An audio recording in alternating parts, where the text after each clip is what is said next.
Being dyslexic and being in the fire service, I can definitely utilise the strengths that my dyslexia gives me. And I think the fact that I have strong emotional intelligence, the ability to relate to people, adapt how I communicate with people to the individual's needs, problem solving is another strong quality that I have, and also the ability to look at risk. So that may even be organisational risk. So if I implement a process, I can look at the potential risks that may fall out of that process and limit them before they happen. Biggest strength with my dyslexia and probably my dyspraxia when they're put together is out-the-box thinking. With my day job in IT, I'm able to sort of see a problem and look at it from other angles, other points of view. I seem to have an ability to solve problems really well. They can be simple problems or really obscure problems and solutions to come up with. And how I deal with that is that I use bubbles, I use post-it notes, I use software that channels that information. And because of that, it helps me see the links and what's missing in investigations. So whilst I struggle and have to put more and more effort into writing my reports, the ideas and thoughts and concepts and bits missing come quite easy to me.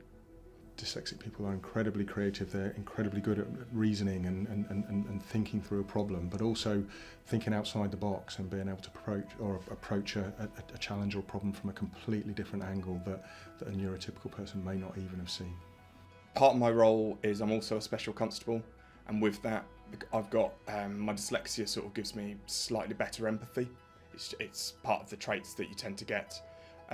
So my higher empathy means that I'm able to speak with people better.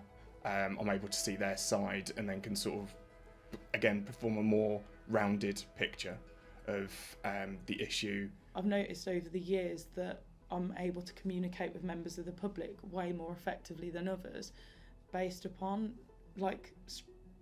struggles with my dyslexia or feeling of vulnerability, the vulnerable side. So most people with dyslexia and other neurodiverse conditions, ADHD, ADD, dyscalculia, dyspraxia, they tend to be diagnosed post age 21. Because people tend to work for exams, not working for themselves in regards to the reading and writing front. It's you taught, pass an exam, taught, pass an exam. It's when they come into the real world that they'll go, maybe this isn't, there's something, everyone else is getting it, I'm struggling, I might need a bit of help. And then that's where people tend to get diagnosed, and then help gets put in place later. When I was at school, I was actually very bright. I was intelligent, but I would struggle with my reading tasks. I couldn't read out in the classroom. It was hugely embarrassing.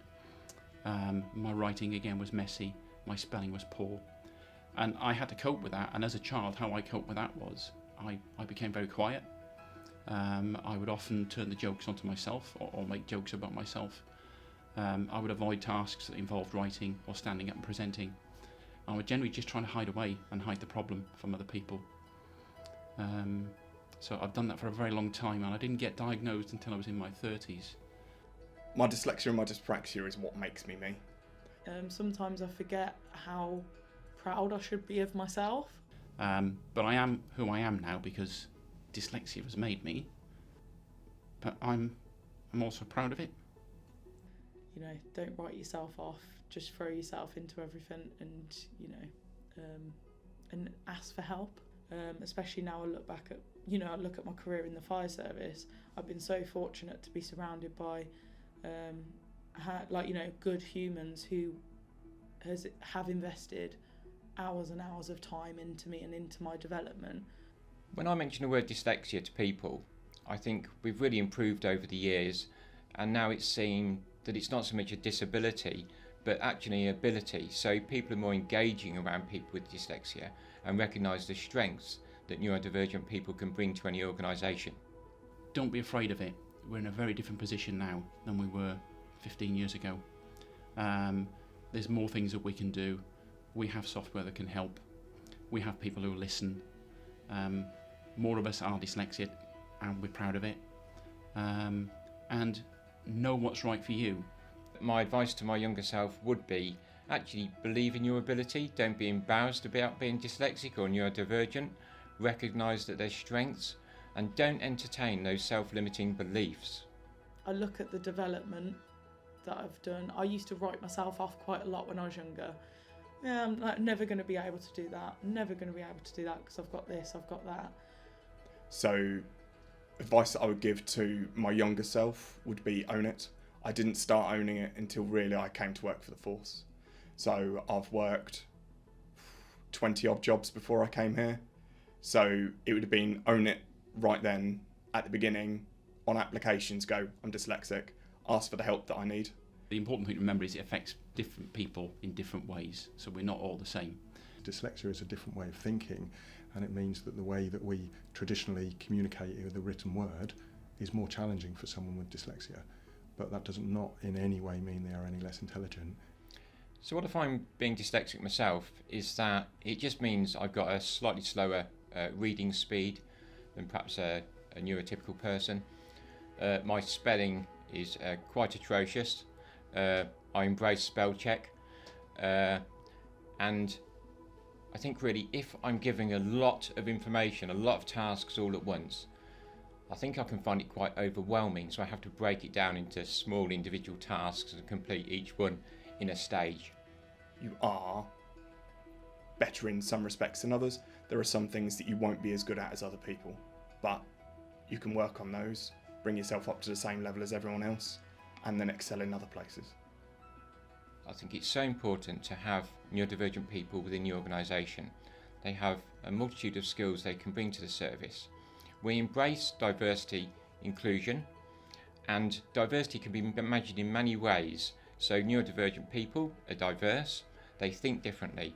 In an organisation like the fire service where we work on teams, we respond in teams, to have people that think differently within those teams makes that team stronger.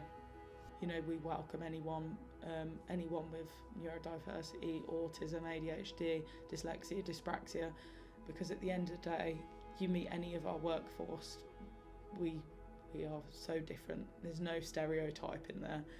Neurodiversity is really important in a workforce because it just adds that variety of thinking.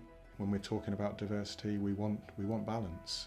That's what we're trying to create is a workforce that is balanced. We create that balance, and within balance is synergy and effectiveness and a better emergency service.